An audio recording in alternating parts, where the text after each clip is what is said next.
안녕하세요. 책 읽어주는 여자 에젤 강미경입니다. 목사와 결혼한 죄밖에 없다는 이대 약대 출신의 약사 이희숙 사모님이 남편 이병희 목사님과의 목회 현장에서 일어난 신바람 나는 이야기들 전해드립니다. 한번 들어보세요.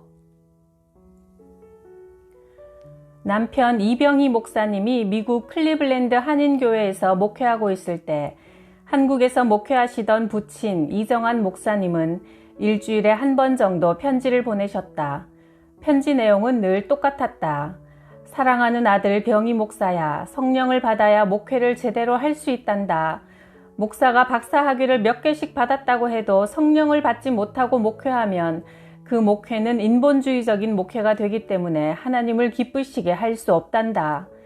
그러나 남편 목사는 그 당시 성령의 은혜를 체험하기 전이라 아버지의 편지를 쓱 한번 읽어보고는 그대로 쓰레기통에 버리곤 했다. 남편 목사님은 운동을 너무나 좋아했다. 연세대 신학대학에 다닐 때 배구 선수로 활약했다고 하는데 배구뿐 아니라 야구, 탁구, 축구 등 운동이란 운동은 다 좋아했다.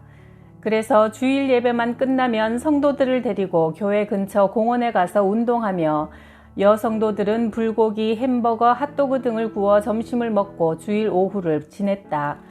주일날 비가 오면 비가 오는데 성도들이 예배 드리러 오지 못하면 어떻게 하지? 라는 걱정보다 오늘 비가 오니 운동하기 다 글렀구나 할 정도였고 토요일이 되면 TV로 중계되는 각종 경기를 볼 정도로 운동에 미쳐 있었다. 당시 아들 목사 집에 다니러 한국에서 오신 시어머니 정만순 사모님은 아들 목사가 토요일에 하루 종일 TV 앞에서 운동 중계를 보며 소리를 질러가며 응원하는 모습을 보고 너무나 놀라셨다. 아버지 이정환 목사님은 토요일이 되면 설교 준비를 하시기 위해 담요를 가지고 기도원에 가셔서 성령의 충만함을 받고 말씀을 받아오시는데 미국에서 목회하는 아들 목사에게서는 전혀 그런 모습을 찾아볼 수 없었기 때문이다. 그래서 이 목사 내일이 주일인데 기도하면서 말씀을 준비해야지 TV만 보고 있으면 어떡해 하면 아유 어머니 걱정 마세요. 식구들이 다 잠들면 그때 조용히 기도할 거니까요 하면서 항상 제일 먼저 잠자리로 들어갔다. 아마 하루 종일 열광적인 응원을 하느라고 피곤했던 모양이다.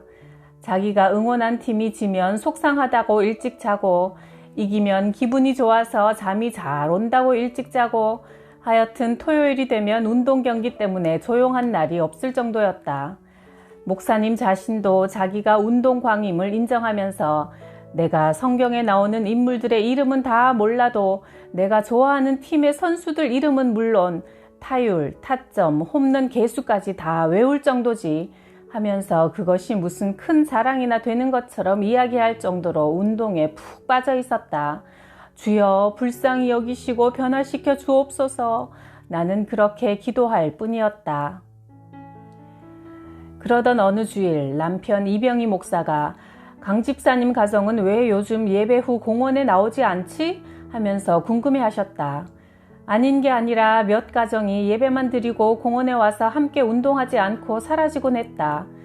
궁금해서 그중 한 집사님께 물어보니 사모님 저희 몇 가정은 예배 후에 저희 집에 모여서 기도회를 갖기 때문에 공원에 못 나갑니다 하는 것이다. 그래서 궁금한 마음에 그 집사님 댁을 찾아가 보니 그들은 예배 후에 집중적으로 남편 목사님과 교회를 위해 눈물로 간절히 기도하는 것이다.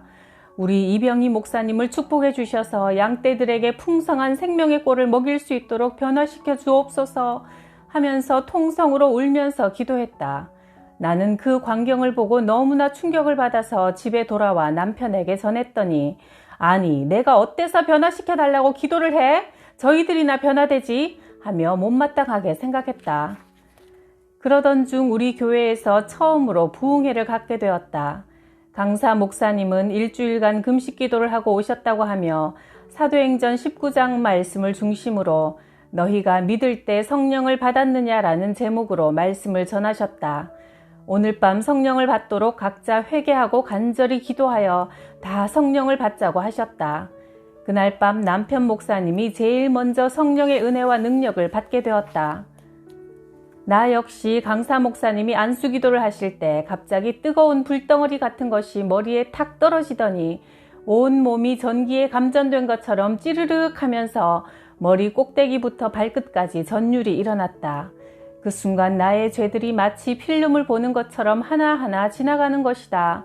네가 성도들을 위해 기도를 했느냐, 성경을 읽었느냐, 교인들을 사랑하기는커녕 미워하고 교만하게 대하지 않았느냐. 성령께서 책망하시며 내 잘못된 모든 죄를 보여주시는 것이다.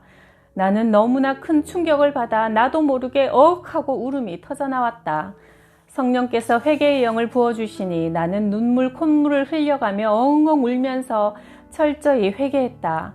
그리고 나를 괴롭혔던 성도들을 일일이 찾아가서 그들을 끌어안고 울면서 집사님, 제가 집사님을 미워했던 것을 용서해 주세요 하니 그들도 나를 끌어안고 사모님, 제가 사모님을 미워했던 것을 용서해 주세요 하는 것이다. 나는 그때까지 사모인 나를 미워하는 성도들이 그렇게 많은 줄을 미처 몰랐다. 우리는 서로 끌어안고 엉엉 울었고 그날 밤 놀라운 회개의 역사가 일어났다. 그 후 우리 교회에는 놀라운 변화가 일어났다. 성도들이 성령의 은혜를 체험하니 기도하지 못하고 전도하지 못하고 감사하지 못했던 굳어진 혀들이 풀어져서 깊은 기도를 했고 열심히 전도했다. 그러자 교회에 부흥의 불길이 일어나기 시작해 급성장했고 초대교회 성도 같은 사랑의 공동체, 기도의 공동체, 행복의 공동체를 이루게 되었다. 그 후 어느 날 목사님을 따라 몇 주일 동안 아파서 교회에 나오지 못한 할머니를 신방했다. 이 할머니는 교육도 많이 받으셔서 예의 범절을 잘 지키시는 교양 있는 할머니였다. 그리고 아드님은 한인사회에서 유명한 의사이자 유지였다. 신방을 가보니 할머니는 이마에 찬 물수건을 얹어놓고 누워 계셨다. 머리가 너무나 흔들리고 아파서 일어날 수가 없어 누워만 있어야 한다고 하셨다. 그래서 우리는 찬송을 부르고 예배를 드린 후 목사님이 할머니의 머리에 손을 얹고 안수기도를 했다. 하늘과 땅의 모든 권세를 가지시고 만물을 복종케 하시는 예수 그리스도의 이름으로 명하노니 더러운 병만은 떠나갈지어다. 악한 원수 마귀는 이 딸에게서 떠나갈지어다. 기도하자. 머리가 아파서 누워있어야 한다던 할머니가 갑자기 벌떡 일어나더니 내가 왜 나가니? 절대 못 나간다! 하면서 목사님과 나를 확 밀치는데 어디서 그런 힘이 나오는지 깜짝 놀랄 정도였다. 그래서 목사님은 계속 이 딸은 예수의 핏값으로 산 하나님의 딸이니 너와는 아무 상관이 없다. 예수 이름으로 명하노니 지금 당장 이 딸에게서 나가라! 하고 계속 명령했다. 그러자 못 나간다고 버티던 귀신이 나중엔 입에도 담을 수 없는 쌍욕을 퍼붓더니 목사님의 양복에다 침을 퇴 뱉고는 나가버렸다. 그 후 할머니는 큰 숨을 내쉬더니 그대로 방바닥에 누우셨다.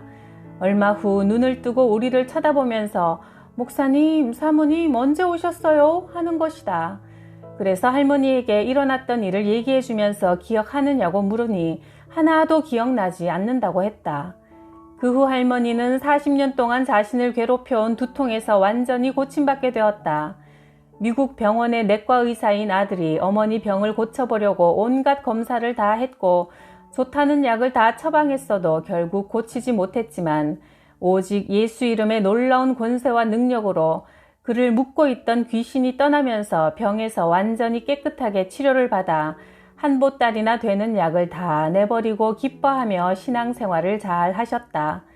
이것이 계기가 되어 의사 아들과 며느리도 예수를 믿게 되었고 그 아들은 많은 동료 의사들을 전도해서 우리 교회로 인도했다. 유한영 박사는 성격이 조용하고 냉철하신 분으로 별로 말이 없는 분이었다. 반면 아내 김현수 권사님은 아주 활달하고 정이 많아 성령의 은혜를 받은 후 자기 집에서 기도 모임을 갖자고 해서 우리는 주중에 그 집에 모여 기도회를 가졌다. 권사님은 남편도 성령의 은혜를 받도록 신방을 와서 특별히 남편을 위해 기도해 달라고 부탁했다. 목사님과 함께 가서 예배를 드리고 목사님이 그의 머리에 손을 얹고 안수기도를 하는데 갑자기 유 박사가 두 손으로 안수하는 목사님의 오른손을 덥석 잡더니 조사를 하듯이 요리조리 살펴보는 것이다. 그래서 목사님이 아니 기도하는데 왜 그러세요? 했더니 목사님 참 이상해요. 기도를 받는데 갑자기 형광등 같은 불빛이 환하게 비쳐서 혹시 목사님이 안수기도 하시면서 무슨 속임수를 쓰시는가 해서 확인한 겁니다. 라며 목사님의 손등과 손가락 사이를 일일이 조사하듯이 들여다보는 것이다. 그는 과학자로서 도저히 인간의 이성으로는 이해할 수 없는 현상이 자기 눈앞에 나타나자 무릎을 꿇고 회개하며 성령의 은혜를 받았다. 그 후로 그는 한국에 나가서 정보통신계에서 많은 업적을 세웠고 서울 온누리교회에서 장로님으로 충성하고 계신다. 철학 박사인 남편과 사는 여집사님이 있었다. 그 집사님은 의사로 병원에 근무하며 예배에 나와 피아노 반주도 하면서 신앙생활을 잘 하는 집사님이었다. 그런데 철학 박사인 남편의 반대로 힘이 드니 자기 남편을 만나 전도해달라고 부탁해서 기도로 준비한 후 그 집에 신방을 갔다. 우리가 도착하자마자 철학 박사는 기다렸다는 듯 칸트, 사르트르, 키에르케고르, 아리스토텔레스 등 수많은 철학자들의 이름을 들어가며 그들의 철학 사상에 대해 설명하기 바빴다. 우리는 인내하면서 그의 박식한 이야기를 다 들어주었다. 마침내 목사님이 지금까지 제가 박사님의 철학 강의를 다 들어주었으니까 이제는 제 이야기도 들어주시기 바랍니다 하며 복음을 전했다. 그리고 박사님께서 하나님의 말씀을 받아들이든지 부인하든지 그것은 박사님의 선택의 자유에 맡깁니다 하고 그를 위해 간절히 기도해 준 후 지치고 허탈한 마음으로 밤늦게 집에 돌아왔다. 그런데 바로 그 주일에 철학 박사가 교회에 나왔다. 도저히 믿어지지가 않아 부인 집사님에게 어찌된 일인지 물어보니 흥분한 어조로 설명했다. 목사님 내외분이 떠나신 후 우리도 시간이 늦어서 잠자리에 들었는데 새벽에 남편이 소리를 꽥 지르면서 침대 밑으로 내려가 무릎을 꿇고는 잘못했어요. 다시는 그러지 않을게요. 이제부터는 잘 믿겠습니다. 라고 하면서 벌벌 떨며 흐느끼는 거예요. 제가 남편을 흔들면서 여보 왜 그래요? 하니 글쎄 말이야 꿈에 이병희 목사가 나를 찾아와서 성경책을 펴고 책갈피에서 날카로운 비수를 꺼내더니 네가 철학을 알면 얼마나 안다고 건방지게 하나님 말씀을 받아들이지 않느냐고 호통을 치면서 그 칼로 내 가슴을 콱 찌르지 뭐야. 그래서 자지러지게 놀라 소리를 지르며 깨서 일어나 이제부터 예수를 믿겠습니다 라고 말했대요. 주일 아침에 남편이 먼저 교회에 가자고 하면서 준비하고 기다리길래 함께 오게 된 거랍니다. 하면서 감격의 눈물을 계속 닦는 것이다. 살았고 운동력이 있어 좌우에 날선 어떤 검보다 예리한 하나님의 말씀이 그날 밤 철학 박사인 그를 찾아가 그의 무딘 영과 혼을 찔러 쪼개어 주님께로 돌아오게 한 것이다. 철학 박사는 그 후부터 새신자 성경 공부에 참석하여 열심히 성경 공부를 마치고 세례를 받고 나중에는 집사 직분을 받아 열심히 교회를 섬기는 일꾼으로 변화되었다. 믿지 않는 남편을 위한 아내의 기도를 들으시고 꿈에서라도 역사하셔서 그 영혼을 구원해 주신 좋으신 하나님 아버지께 감사와 영광을 돌렸다. 할렐루야. 목사님 큰일 났어요. 우리 남편이 그 비싼 술들을 싱크대에 다 쏟아버립니다. 전화를 통해 들려오는 긴급한 목소리는 김영길 박사 부인인 김영애 집사님이었다. 서울대와 뉴욕에서 공학 박사 학위를 받고 클리블랜드에 있는 나사에 직장을 얻어 이사온 김영길 박사는 우리 교회에 등록한 주일에 목사님 저보고 술을 끊으라고 하시면 이 교회 안 나올 겁니다 라고 했다. 목사님은 은혜를 받으면 술은 저절로 끊게 되는 것을 알았기 때문에 그런 말 하지 않을 테니 걱정 마세요 라고 웃으며 대답해 주었다. 한 번은 그 집에 신방을 가보니 거실에 있는 장식장은 고급 술병으로 가득 차 있었고 김영길 박사는 진열된 술병들을 가리키며 아주 오래 묵은 비싼 술들이라고 자랑했다. 김 박사는 주말이 되면 술값이 싼 다른 주로 가서 트렁크에 고급 술을 가득 사가지고 돌아올 정도로 술을 좋아했다. 그런데 그가 성령의 은혜를 체험하자 예수님께서 자기 죄를 위해 십자가에서 피 흘려 돌아가신 그 놀라운 사랑을 깨닫고 완전히 깨져서 회개하고 자기가 그렇게 좋아하던 그 많던 술을 싱크대에다 콸콸콸 다 쏟아버린 것이다. 이 광경을 목격한 부인 김영애 권사가 아니 여보 이 비싼 술을 아깝게 왜 버려요? 차라리 친구들에게나 선물하지 했더니 내가 죄라고 생각해서 버리는 것을 어떻게 친구들에게 주겠소 했다는 것이다. 그들은 그 후 한국에 계신 연로하신 부모님을 전도하기 위해 그 좋은 직장을 다 포기하고 한국으로 돌아갔다. 그리고 기독교 대학인 한동대학의 총장으로 하나님의 뜻을 이루어 나가는데 큰 몫을 감당했다. 최영옥 구역장님도 구역 내에 열심히 불교를 믿는 분을 전도하려 하니 신방해달라는 부탁을 했다. 당시 클리블랜드에는 절이 없었기 때문에 그분은 절에 나가지는 못했지만 매일 아침마다 목욕하고 자기 집에 차려놓은 불상 앞에서 불공을 드렸으며 한국에서 다니던 절에 식구들 이름으로 돈까지 보내는 분이었다. 그런데 그분은 성격이 강해서 시어머니, 시누이들과 사이가 좋지 않아 같은 도시에 살면서도 10년 동안 서로 왕래하지 않는 상황이라고 했다. 게다가 위장병이 심해서 소화가 잘 되지 않아 고생을 많이 하고 있다고 했다. 우리는 열심히 중보기도를 한 다음 구역장님과 함께 신방을 갔다. 성령님의 역사로 그의 마음 문이 열려 목사님이 전하시는 복음을 듣고 그날 예수를 믿기로 결단하고 영접기도를 했다. 그리고 그 가정에 차려놓았던 부처상, 묵주, 부적 등을 목사님이 가지고 가서 다 태워버렸다. 그 다음 주일부터 그분은 남편과 함께 교회에 열심히 나오면서 예배에 참석했는데 그 후 잘 때마다 꿈에 큰 구렁이들이 혀를 널름거리며 자기를 공격하는 뱀꿈을 꾸는 게 괴롭고 두렵다고 우리에게 하소연했다. 그래서 목사님은 앞으로 뱀꿈을 꾸면 두려워하지 말고 예수의 이름으로 물러가라고 명령하며 사단의 상징인 뱀을 쫓아내라고 가르치신 후 그를 위해 간절히 기도해 주셨다. 그는 새벽 기도에 나올 때마다 꼭 목욕을 하고 나왔다. 제가 부처를 모시고 섬길 때도 꼭 목욕을 하고 불공을 드렸는데 어떻게 살아계신 하나님 앞에 예배 드리러 가는데 그냥 올 수 있습니까? 하는 그 열심과 정성을 하나님께서 받으시고 그를 오랜 세월 괴롭히던 위장병을 완전히 고쳐주셨다. 살아계신 하나님을 체험한 그는 매 주일 예배가 끝나면 지난 10년 동안 찾아가지도 않던 시어머니와 시누이들을 한 분 한 분 찾아가서 용서를 빌기 시작했다. 어머님, 저를 용서해 주십시오. 몇 년 동안 찾아뵙지도 않고 남편도 어머님을 찾아뵈러 가지 못하도록 방해한 이 못된 년을 용서해 주십시오. 이제 제가 예수님을 믿고 새 사람이 되었습니다. 하면서 시댁 식구들 앞에 무릎을 꿇고 울며 용서를 빌었다. 그 결과 시집 식구들과 조카들까지 20여 명의 대식구들이 다 우리 교회에 나와 등록하는 놀라운 역사가 일어났다. 그리고 그는 함께 불교를 믿던 친구들에게 내가 평생 동안 부처를 믿었지만 내게 아무런 변화가 없었다.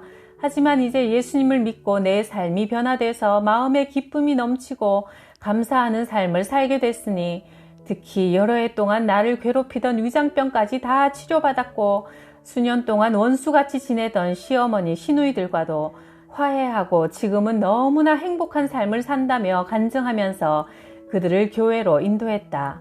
그는 그리스도 안에서 완전히 새로운 피조물이 되었고 지금은 클리블랜드 한인교회의 권사로 구역장으로 교회의 아주 큰 일꾼으로 충성봉사를 하고 있다. 구역장님이 전도하려고 기도하고 있는 자매님 가정에 신방을 갔다. 자매의 얼굴에서는 피곤과 불안이 가득했다.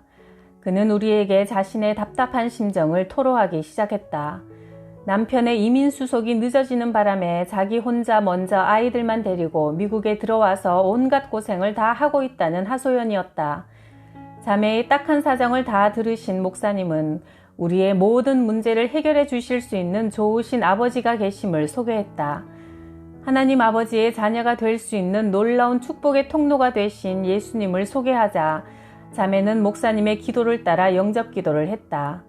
그런데 그 자매가 떨리는 음성으로 목사님, 제가 두려워하는 문제가 하나 있는데 그것도 오늘 처리해 주세요 하며 일어나더니 우리를 옆방으로 데려갔다.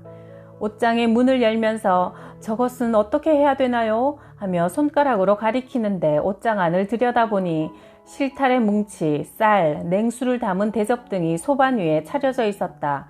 저것들이 다 뭡니까?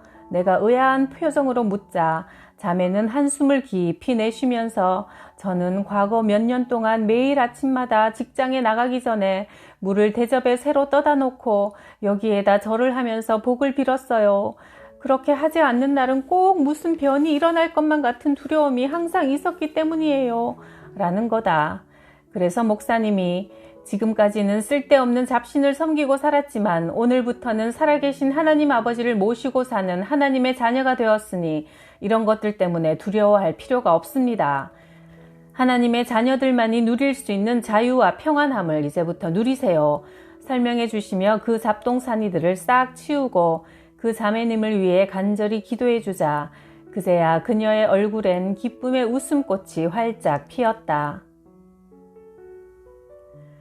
닥터 최라는 경상도 출신 의사는 바늘로 콕 찔러도 피 한 방울 안 나올 사람이라고 할 정도로 똑똑하고 이성적인 엘리트여서 전도하기 힘들었다. 그러나 그도 성령의 은혜를 받고 변화되자 믿지 않는 친구들을 전도하기 위해 전화해서 누구야 나 예수한테 미쳤대 하면 친구가 놀라서 뭐라고? 네가 어쩌다 그리 됐노? 하고 물어오면 자기를 미치게 한 예수의 구원의 복음을 전하며 전도하는 일들이 우리 교회에 무수히 일어났다. 할렐루야. 우리도 뜨겁게 기도해서 성령 받고 예수한테 미쳐서 행복하게 전도하며 살다가 천국 갑시다. 구독, 좋아요, 댓글로 행복하게 해주셔서 감사해요.